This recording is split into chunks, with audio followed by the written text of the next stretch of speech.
Engrandecemos, te rendimos todo honor y todo tributo en esta mañana.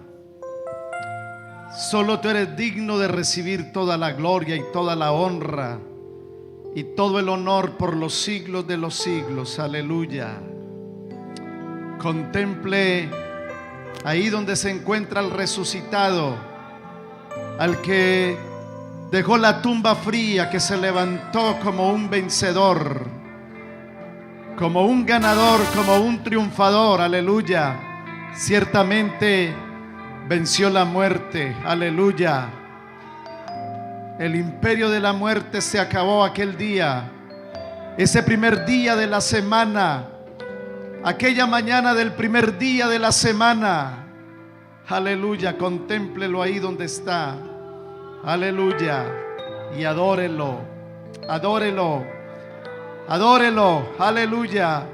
Jesús, te adoramos, te adoramos. Aleluya. A ti, aleluya, es toda la gloria. Aleluya. Bendito sea tu nombre. Amén. Amén. Y amén. Reciban todos, amados hermanos, un saludo lleno de afecto en Cristo Jesús. Es un gozo poder estar nuevamente en esta mañana para compartir con ustedes el consejo de Dios. Así que hoy vamos a ir a la palabra del Señor una vez más. Vamos a abrir nuestras Biblias en el Santo Evangelio según San Lucas, en el capítulo 5. Vaya usted conmigo, por favor, allí, para que leamos lo que declaran las Escrituras. Evangelio según San Lucas, el capítulo 5. Vamos a leer esos primeros 11 versículos, y ese es nuestro punto de partida.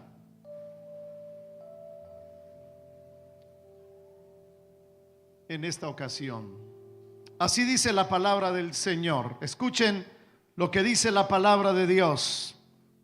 Aconteció que estando Jesús junto al lago de Genezaret, el gentío se agolpaba sobre él para oír la palabra de Dios, y vio dos barcas que estaban cerca de la orilla del lago, y los pescadores, habiendo descendido de ellas, lavaban sus redes. Y entrando en una de aquellas barcas, la cual era de Simón, le rogó que la apartase de tierra un poco, y sentándose enseñaba desde la barca a la multitud. Cuando terminó de hablar, dijo a Simón: boga mar adentro y echad vuestras redes para pescar. Respondiendo Simón le dijo: Maestro, toda la noche hemos estado trabajando y nada hemos pescado, mas en tu palabra echaré la red. Y habiéndolo hecho, encerraron gran cantidad de peces, y su red se rompía. Entonces hicieron señas a los compañeros que estaban en la otra barca para que viniesen a ayudarles. Y vinieron y llenaron ambas barcas, de tal manera que se hundían. Viendo esto, Simón Pedro cayó de rodillas ante Jesús, diciendo: apártate de mí, Señor, porque soy hombre pecador. Porque por la pesca que habían hecho, el temor se había apoderado de él y de todos los que estaban con él, y asimismo de Jacobo y Juan, hijos de Zebedeo, que eran compañeros de Simón. Pero Jesús dijo a Simón: no temas, desde ahora serás pescador de hombres. Y cuando trajeron a tierra las barcas, dejándolo todo, le siguieron. Amén. Oremos. Padre, queremos una vez más darte las gracias. Desde que entramos por las puertas de este santuario, no hemos hecho más que adorarte y alabarte y expresarte nuestra gratitud. Gracias.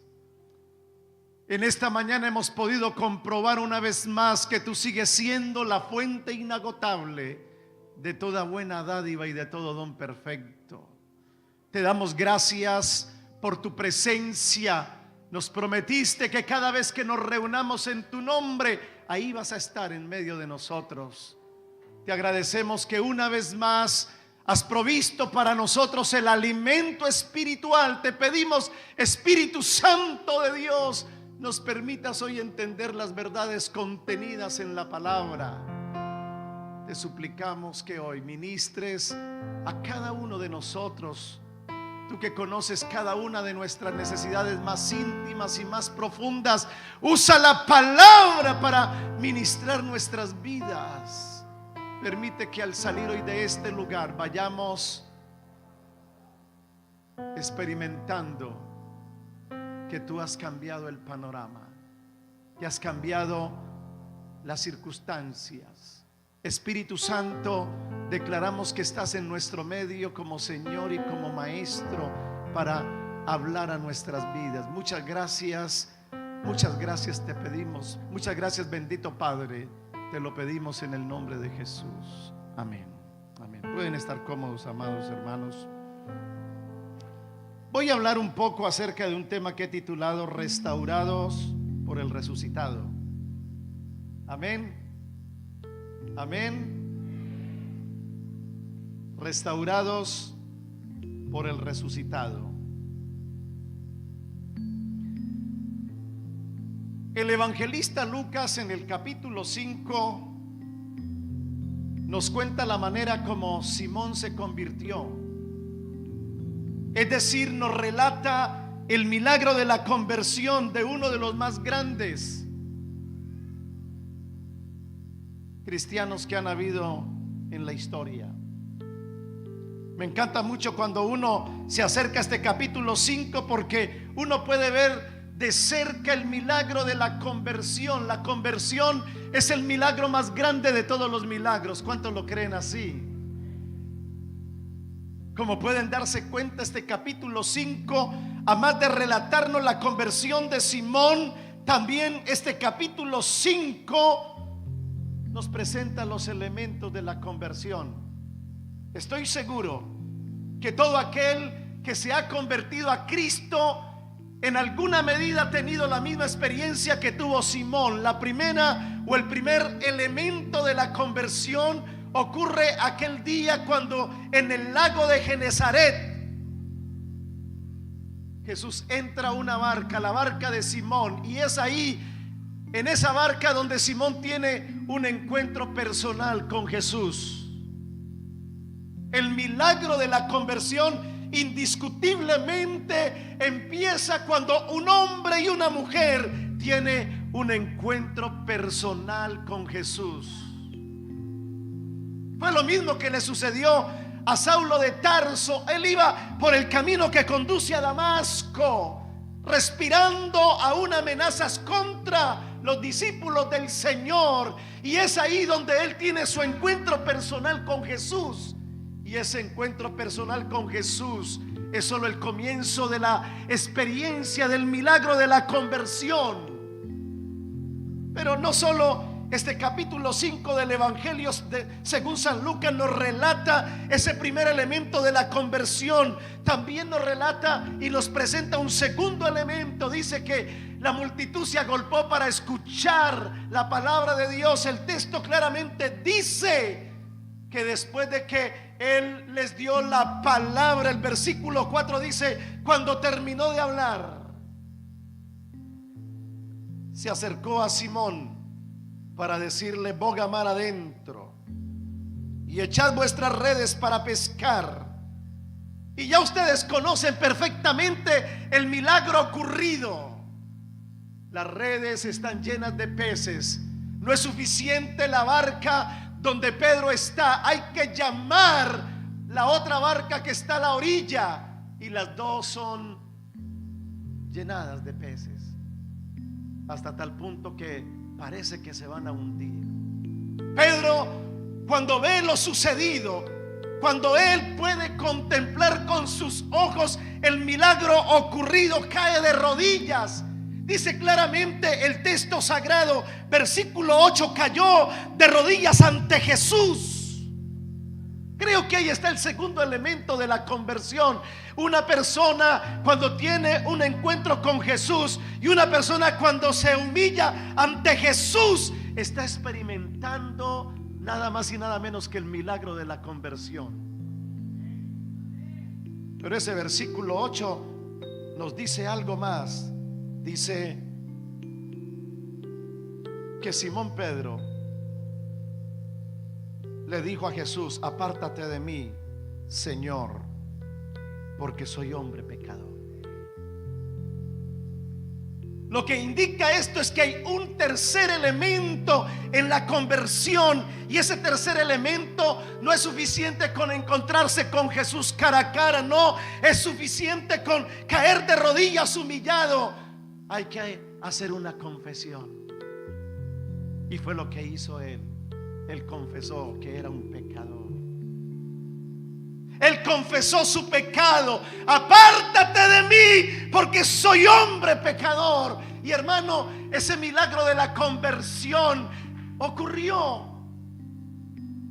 Me parece que todos los que estamos aquí reunidos en alguna manera hemos tenido la misma experiencia.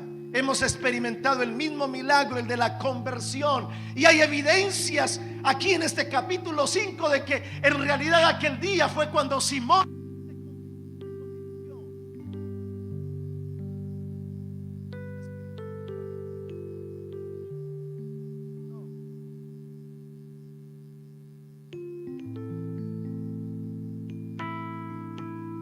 aló.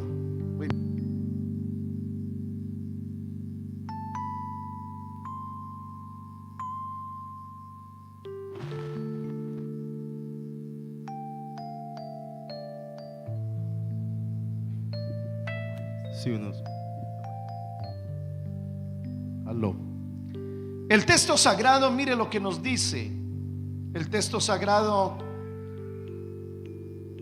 dice que trajeron las barcas a la orilla, y también nos dice el texto sagrado que cuando trajeron a tierra las barcas, dejándolo todo, le siguieron. Gracias, Paz. Dice que dejándolo todo le siguieron.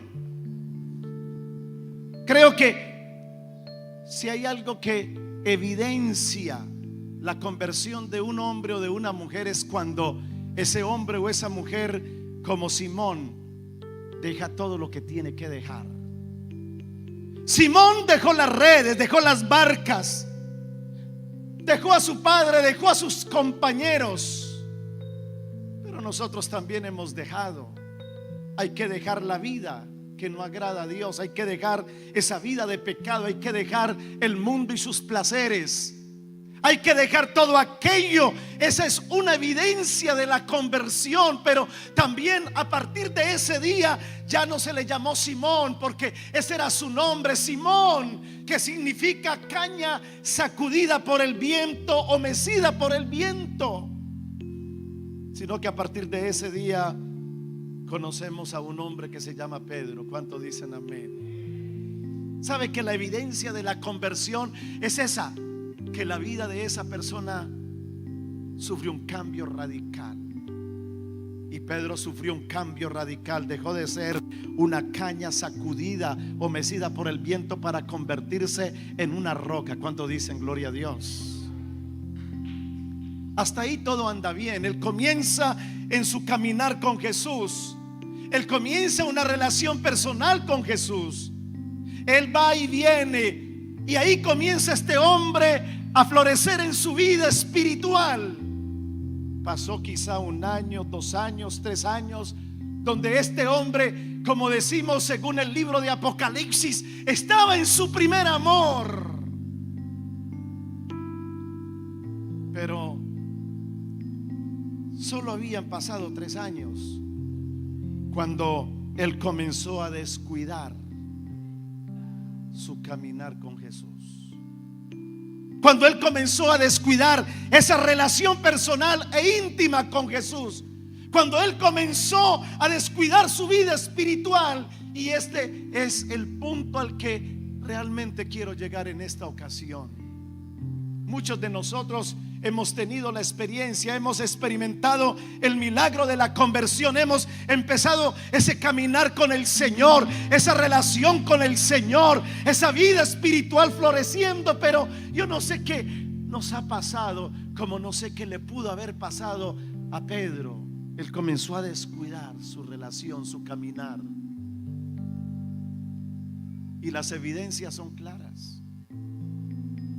¿Cuáles son las evidencias de que él descuidó su caminar y su relación con Jesús? Cuando uno, amados hermanos, se acerca a uno de esos muchos episodios en la vida de él, permítame recordarles algunos de ellos. Dice que Jesús caminó sobre las aguas. Pedro estaba en la barca, y cuando lo vio caminar sobre las aguas, este hombre dijo: wow, yo también quiero caminar sobre las aguas.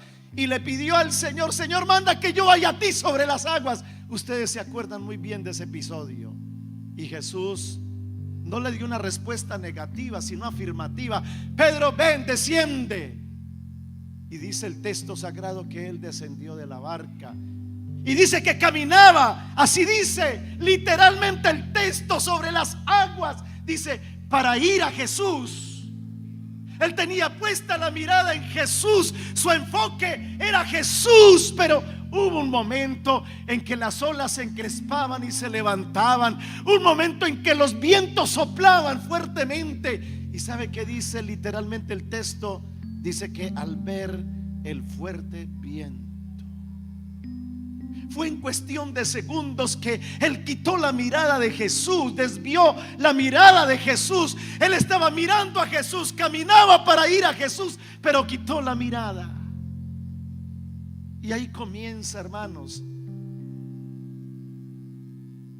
a descuidar ese caminar con Jesús.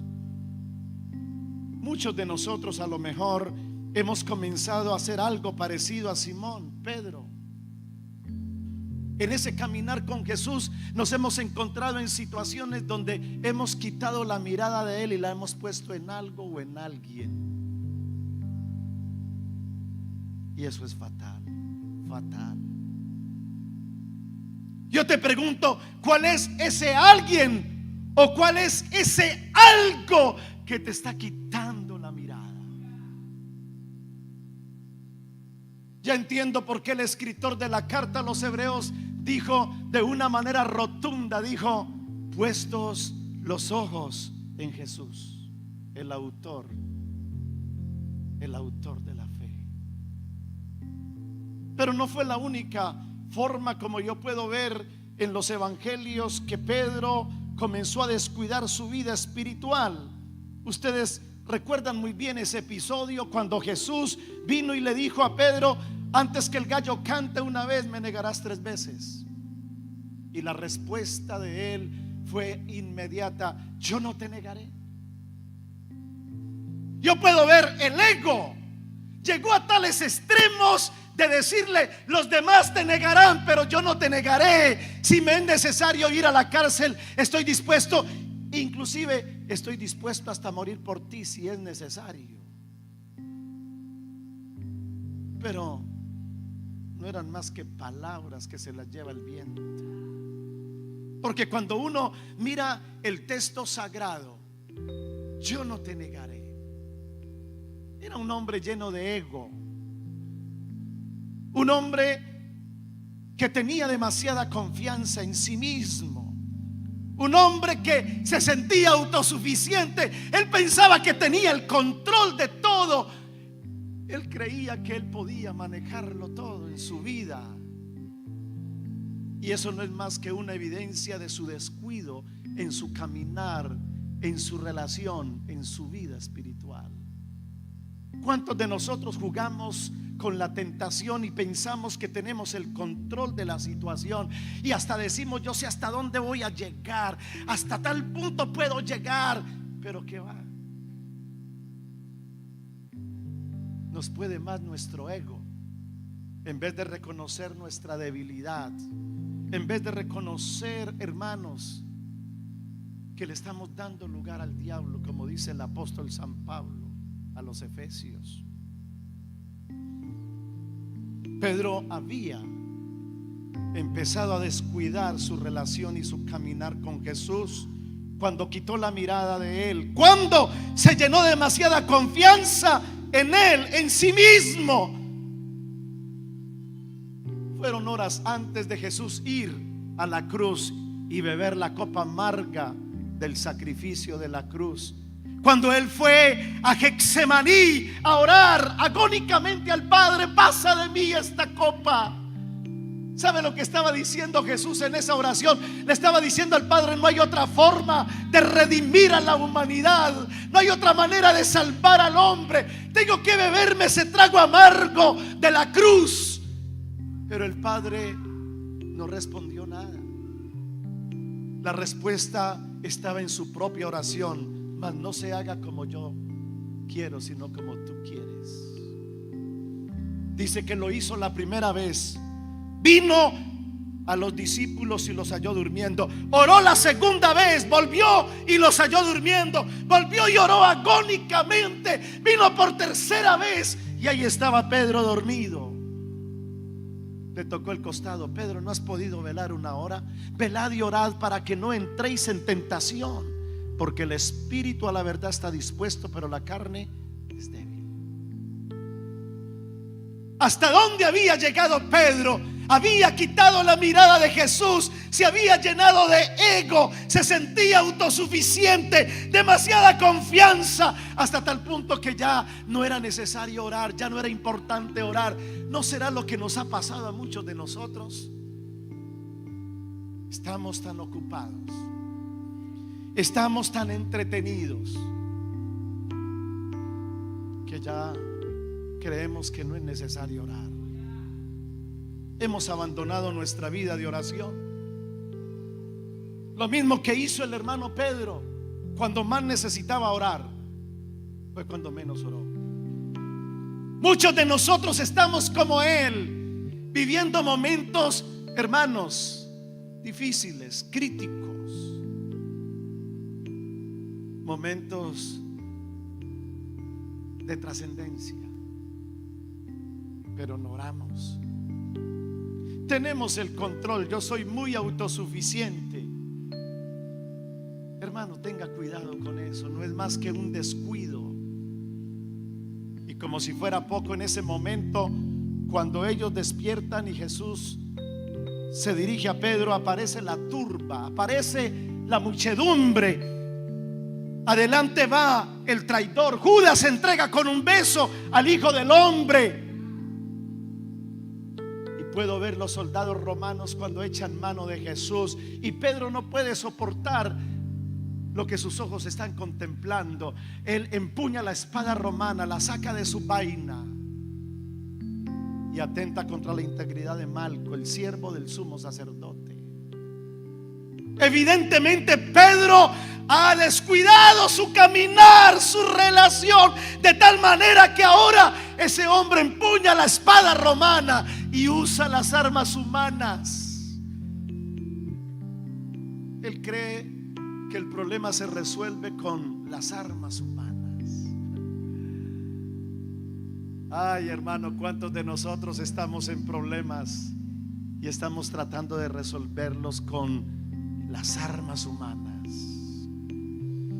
Y se nos ha olvidado lo que dijo el apóstol San Pablo. Dijo: aunque andamos en la carne, no militamos según la carne. Él dice que las armas de nuestra milicia no son carnales, y si no son carnales, entonces son espirituales, y si son espirituales, son poderosas en Dios. ¿Cuántos lo creen así? Para la destrucción de fortalezas. Alabado sea el Señor. Si estamos usando las armas humanas, la espada romana, el fracaso es seguro. Pedro no resolvió nada con la espada romana. Como pueden darse cuenta, Pedro, acobardado por la situación, porque cuando descuidamos la vida espiritual entramos en un estado de temor y cobardía. No sabía qué hacer y terminó allá en el patio de la casa del sumo sacerdote Caifás, calentándose con los enemigos de Jesús al fuego. Imagínense ustedes. No puedo concebir que este hombre ha abandonado el compañerismo con sus hermanos. Él debe estar con sus hermanos, pero ahora no, él está con los enemigos de Jesús. Cuando yo veo un cristiano que prefiere la reunión con los impíos que la reunión de los santos, cuando yo veo un cristiano que prefiere estar con los que no quieren nada con Jesús, los que rechazan a Jesús, los que se burlan y se mofan de Jesús, cuando yo veo a un cristiano en ese lugar, está fuera del lugar, está en el lugar equivocado, y no es más que una evidencia de que ese cristiano ha descuidado su caminar con Jesús, su relación con Jesús, su vida espiritual. Amados, no se podía esperar otra cosa. Él estaba sentado ahí en el patio, se calentaba en el fuego como los demás, y de repente llegó alguien diciéndole: tú eres uno de ellos. Y él dijo: no lo soy. Tú estabas con él. No sé de qué me hablas. Tú eres uno de ellos. Tu manera de actuar te delata. No lo conozco. La caída. No se puede esperar otra cosa que cuando tú y yo descuidamos nuestro caminar, nuestra relación, nuestra vida espiritual, no se puede esperar otra cosa sino la caída. Por eso la advertencia del escritor de la carta a los hebreos: por tanto es necesario que con más diligencia atendamos las cosas que hemos oído, no sea que nos deslicemos. Porque si la palabra dicha por medio de los ángeles fue firme y recibió justa retribución, ¿cómo escaparemos nosotros si descuidamos una salvación tan grande, la cual nos ha sido dada, dice el apóstol, el escritor? ¿Será que muchos de nosotros hemos llegado al extremo de perder esa diligencia para atender las cosas que hemos oído? ¿Será que muchos de nosotros hemos descuidado nuestra salvación tan grande? Yo te pregunto,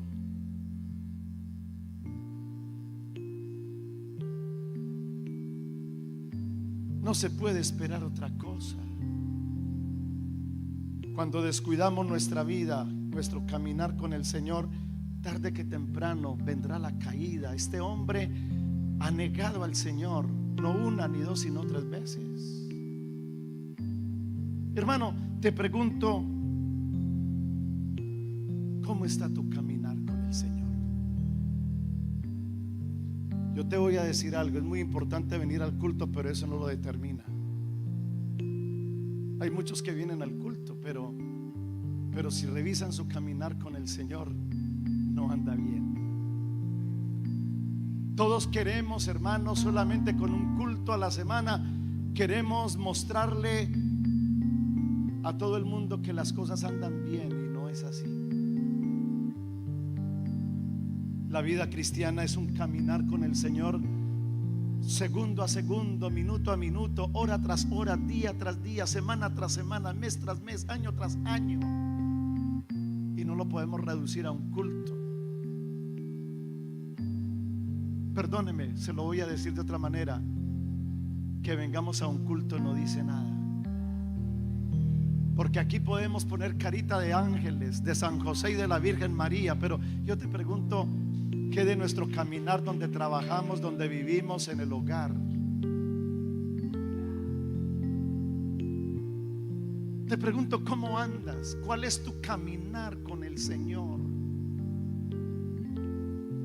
¿Sabe que la caída trae consecuencias? La primera consecuencia es la amargura. Dice que vuelto el Señor miró a Pedro. Imagínense, miró a Pedro. Y cuando miró a Pedro, Pedro se acordó de las palabras del Señor que le dijo: antes que el gallo cante una vez, tú me negarás 3.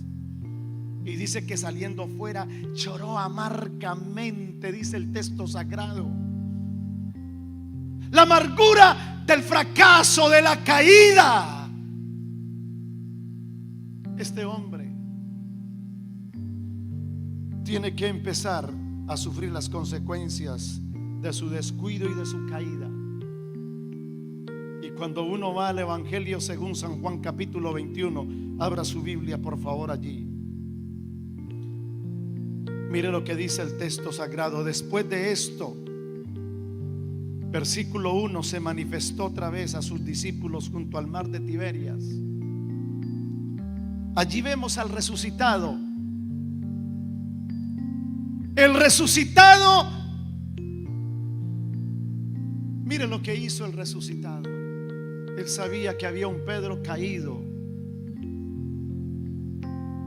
que su vida estaba vuelta a pedazos. Y lo primero que hace el resucitado, escuche, después de que abandona la tumba fría, es hacer un largo viaje al mar de Tiberias. Imagínense ustedes esto, qué emocionante es. Porque hay un hombre llamado Pedro que está caído y yo tengo que ir a levantarle, a restaurarle. ¿Cuánto dicen amén? Por eso es que el capítulo 21 verso 1 dice que él vino al mar de Tiberias y se manifestó de esta manera. Estaban juntos Simón Pedro, ahí está la cabeza, Tomás llamado el Dídimo, Natanael el de Caná de Galilea, los hijos de Zebedeo y otros dos de sus discípulos. Dice que allá estaban algunos, no todos, pero sí algunos de los discípulos estaban con Pedro. Y el versículo 3 es una evidencia más de las consecuencias de la caída. Dice: Simón Pedro les dijo: voy a pescar. Préstele atención a eso, voy a pescar. Este hombre está tan amargado, se siente tan fracasado, este hombre está tan frustrado en su vida espiritual que él no encuentra otra salida, otro camino, otra alternativa sino volver a lo de antes. Voy a pescar. Es que cuando una persona descuida la vida espiritual y cuando esa persona está siendo atormentado por la amargura del fracaso espiritual, esa persona no ve otra opción sino volver a lo de antes, volver atrás. Fue lo que hizo Pedro. Pero el gran problema de esto es que el versículo 3 dice algo más. Cuando él le dijo a sus compañeros: voy a pescar, mire lo que dice el texto. Ellos le dijeron: vamos nosotros también contigo. Pedro, sin pensarlo ni quererlo, se convierte en una piedra de tropiezo para sus compañeros. No son ellos los que toman la iniciativa de vamos a pescar. La iniciativa la toma es Pedro: voy a pescar. Y ellos, cuando escuchan lo que él dice, le dicen: vamos nosotros también contigo. Y Pedro se convierte allí, hermanos, en una piedra de tropiezo. Déjeme decirle que cuando descuidamos la vida espiritual y cuando caemos, nos convertimos en eso, en una piedra de tropiezo para muchos. Dice que entraron a la barca. Préstele atención a ese verso 4.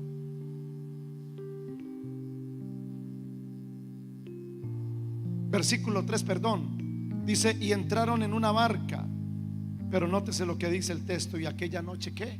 No pescaron nada. Estamos hablando de unos hombres que conocían el mar como ustedes que viven en medio de dos. Estamos hablando de un hombre, un profesional en eso de la pesca. Un hombre que conoce muy bien lo que es barcas y redes, y él sabe dónde están los peces, y él sabe todo, dónde tirarla y cómo tirarla. Pero aquella noche dice que no pescaron nada. Pedro había perdido el favor del Señor. Hermano, es que ese es el problema de descuidar la vida espiritual, que cuando descuidamos la vida espiritual y caemos, terminamos perdiendo el favor.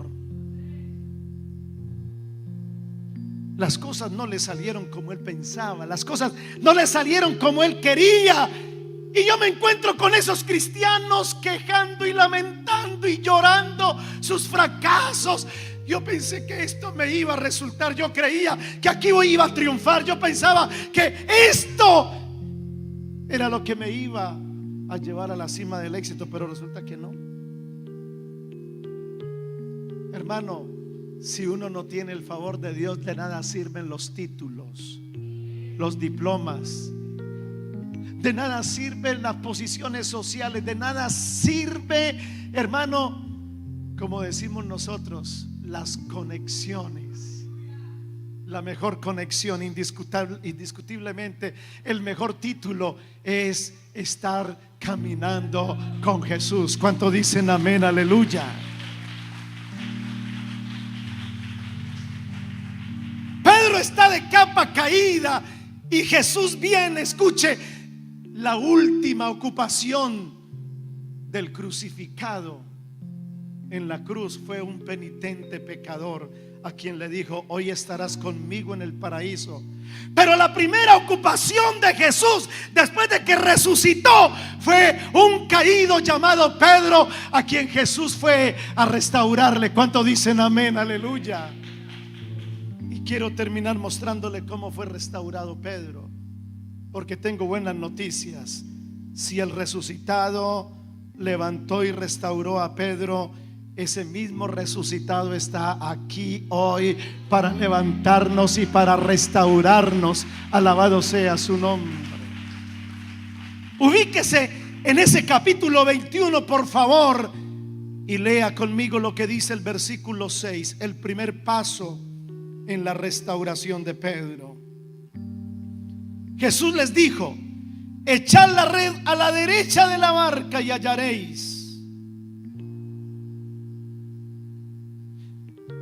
Como pueden darse cuenta, amados hermanos, la propuesta de Jesús es que Él quiere volver otra vez a dirigir la vida de Pedro. Pedro se descuidó y comenzó a salirse de las manos, pero Jesús viene para restaurarle, y la intención de Jesús es que Él vuelva otra vez a permitir que Jesús dirija su vida. Ese es el problema del descuido. Esas son las consecuencias de la caída, que tenemos que encontrarnos con una realidad que ya no es Jesús el que tiene el control de nuestra vida ni guía nuestra vida, sino que ahora nosotros tenemos el control y la guiamos, y por eso todo sale mal. Pero aquel día me encanta leer lo que dice ese texto sagrado. Mire lo que dice ese texto sagrado. Versículo 6. Entonces la echaron. ¿Sabe qué pasó ese día? Que Pedro permitió que Jesús volviera a dirigir su vida.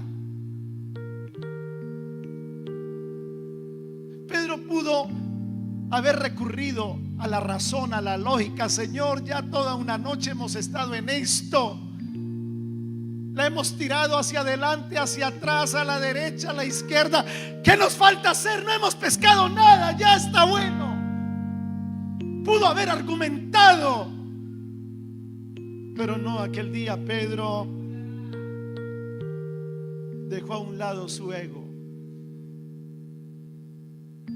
y como la primera vez en el Lucas capítulo 5, tiró la red, lo que indica que permitió que Jesús volviera a dirigir sus pasos. Hermano, si usted quiere hoy ser levantado, ser restaurado por el resucitado, usted necesita permitirle a Él que Él vuelva a dirigir sus pasos, a dirigir su vida, a guiar su vida. ¿Cuánto dicen amén? Y hay que poner el ego a un lado. Lo segundo para restaurar a Pedro que hizo el divino y experto maestro, el resucitado, es lo que dice allí la palabra. Mire lo que dice la palabra, hermanos. Ubíquese por favor en ese capítulo 21. El versículo 21 dice que Jesús vino a la orilla del mar de Galilea. El versículo 13 dice: vino pues Jesús y tomó el pan y les dio asimismo del pescado. Es decir, la segunda intención del resucitado para Restaurar a Pedro es alimentarlo. Hermano, yo no sé, pero lo que yo sí sé es que Él es soberano y tiene el control y el poder en su mano. Yo no sé dónde consiguió pan, pero lo consiguió. ¿Cuántos dicen amén? Yo no sé dónde consiguió peces, pero los consiguió, porque ellos no habían pescado nada. El verso 5 dice: y les dijo: hijitos, ¿tenéis algo de comer? Y lo que respondieron fue: no. Era que no habían pescado nada. Pero Jesús aparece a la orilla del mar de Tiberias, allá en la playa. Hermano, yo no sé dónde consiguió un fogón. Habían brasas. Eso quiere decir que Él es el Señor. ¿Cuánto dicen amén? Aleluya. Que Él es soberano, que el poder está en su mano, que Él tiene el control de todo. Alabado sea su nombre. Y los llamó. Claro, por supuesto, los llamó. Versículo 12: les dijo: venid y comed. Y ciertamente comieron. Mire, para ser restaurados tenemos que permitir que otra vez Jesús vuelva a alimentar nuestra alma. ¿Cuántos dicen gloria a Dios? A lo mejor hemos venido, hermano, alimentando nuestra alma, perdóneme el término tan grotesco, de las porquerías de este mundo. Cuando uno descuida la vida espiritual, uno deja de comer ese pan que viene de arriba por comer las porquerías de este mundo.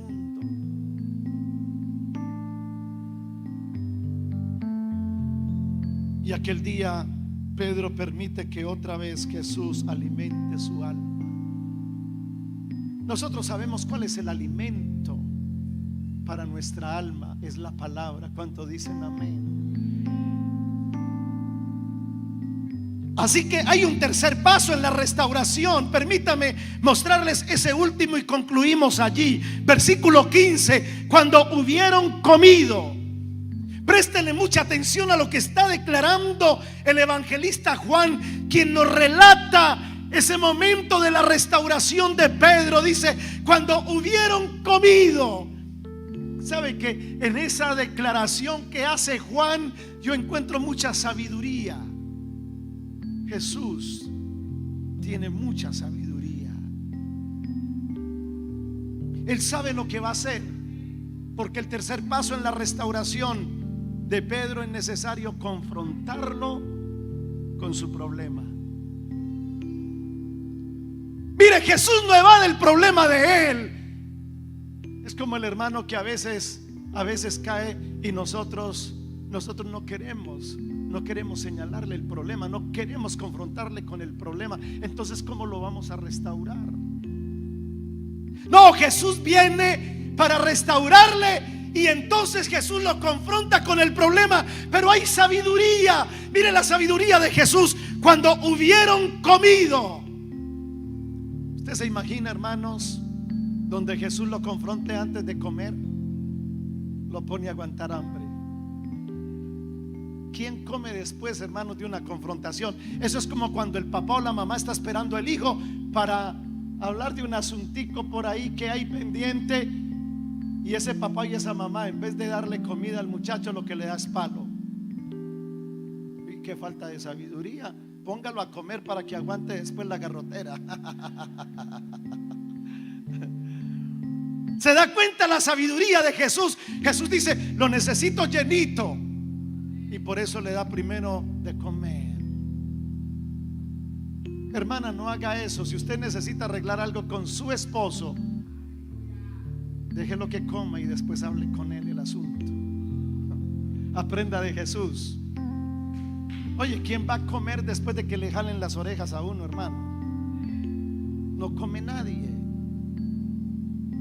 Mira lo que está diciendo el texto. Cuando hubieron comido, Jesús dijo a Simón Pedro: Simón, hijo de Jonás, ¿me amas más que a estos? 3 veces le hace la misma pregunta: ¿me amas más que a estos? ¿Me aman más que a estos? Y la respuesta de Pedro es: Señor, tú sabes que te amo. La primera vez. La segunda vez: Señor, tú sabes que te amo. Y la tercera vez dice que se entristeció y le dijo: Señor, tú lo sabes todo. Tú sabes que te amo. Estaba siendo confrontado con el problema. ¿Por qué le preguntó 3 veces? ¿Por qué no le preguntó 2 o 4 o 5, le preguntó 3 veces, porque 3 veces había dicho: no lo conozco, no lo conozco, no lo conozco. Jesús estaba tratando directamente con el problema de Pedro, pero aquella vez Jesús logró su objetivo. El resucitado lo restauró, y la evidencia de que lo restauró es que le dio una nueva asignación. ¿Cuánto dicen amén? ¿Cuál fue la nueva asignación que Jesús le dio a ese Pedro restaurado? Le había dicho en Lucas capítulo 5 verso 11: te haré un pescador de hombres. Pero en Juan capítulo 21 le dice: apacienta mis corderos, apacienta mis ovejas, pastorea mis ovejas. ¿Sabe qué hizo Jesús? A ese Pedro restaurado le da una nueva asignación. Él está ya restaurado. Jesús no iba a entregarle semejante responsabilidad a Pedro si él no estaba restaurado. Pero ya ese hombre estaba restaurado. Él había permitido que Jesús volviera a dirigir su vida. Él había permitido que Jesús volviera a alimentar su vida. Él había aceptado la confrontación de Jesús para su vida. Él estaba listo para volver otra vez al campo del ministerio, del liderazgo, del servicio, y por eso le dio una nueva asignación. Mis amados, el resucitado aquel día, ¿sabe qué hizo el resucitado? Cambió el panorama de la vida de Pedro. El Pedro que vemos amargado, derrotado, que no le encuentra un sentido a su existencia. El Pedro que encontramos, hermanos, que está sufriendo las consecuencias de su descuido y de haber caído como cayó. Hermanos, ¿sabe qué hace el resucitado? Cambia el panorama en la vida de él. Yo quiero darle una buena noticia hoy para terminar. Eso es lo que hace el resucitado. Él cambia el panorama. No importa que la noche haya sido muy oscura, después de la noche hay un nuevo amanecer, y Jesús vino ese amanecer para cambiar el panorama de su vida. Hoy Él quiere hacerlo con nosotros también. Permítame terminar contándoles algo que de verdad ha tocado mi corazón. Hay un hermoso himno que se llama o se titula Porque Él vive. El himnólogo, o más bien los himnólogos de este himno, en su estribillo, el himno dice: porque Él vive, triunfaré mañana. Porque Él vive, ya no hay temor. Porque yo sé que el futuro es suyo. La vida vale más y más solo por Él. ¿Sabe? La historia de esta pareja eran unos esposos americanos. A eso de los años 1971, cuando estaba entrando al mundo lo que conocemos hoy como el posmodernismo. Eran momentos muy críticos en el campo social. Comenzaba en los Estados Unidos la cultura de la droga, de las mafias.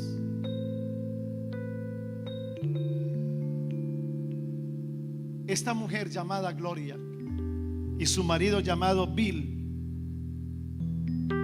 estaban atravesando una crisis enorme en su vida matrimonial. ¿A causa de qué? A causa de una penosa enfermedad terminal en la vida de Bill. Era una pareja joven.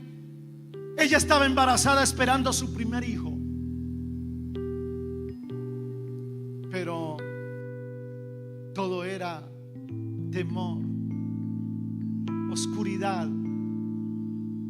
Y ella y él tenían temor de el nacimiento de su hijo para enfrentarse a ese mundo al que tenía que enfrentarse. Ella tenía temor a enfrentarse a criar un hijo sin la compañía de su papá. Él tenía una enfermedad terminal. Todo alrededor era sombras para esta pareja. Pero una noche terminando ya el año 1971, esta pareja estaba haciendo su devocional, su altar familiar. Estaban en su alcoba. Ellos eran miembros de una iglesia bautista. Y esa noche ella tomó su Biblia en las manos y comenzó a leer en el Evangelio según San Juan, en el capítulo 14, verso 19, donde dice: porque yo vivo, vosotros también viviréis. Y ese texto traspasó su alma, su corazón, y no solo a ella, sino también el corazón de Bill, su esposo. Y comenzaron a escribir esta canción: porque Él vive, triunfaré mañana.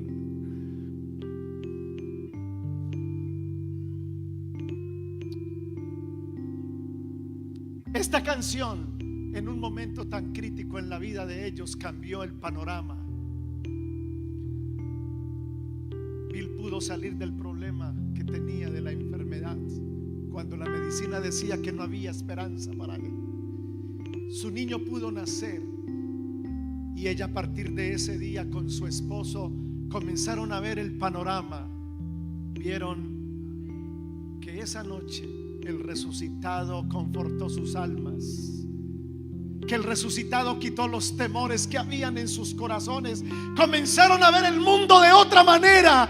El resucitado cambió el panorama de estos esposos aquella noche, porque el resucitado es el único que puede cambiarlo. Por eso escribieron esas palabras: porque Él vive, triunfaré mañana. Porque Él vive, ya no hay temor. Porque yo sé que el futuro es suyo.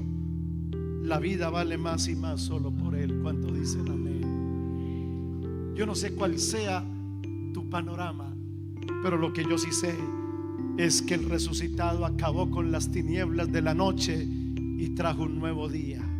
Cambió el panorama de Pedro y los demás discípulos, y eso mismo Él quiere hacer hoy contigo y conmigo. Cierra tus ojos, demos gracias. Padre, tu palabra ha sido una vez más predicada.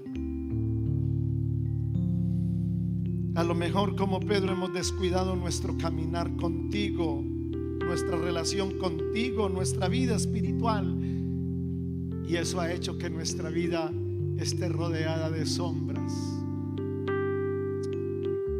Pero qué bueno es saber que aquí está el resucitado.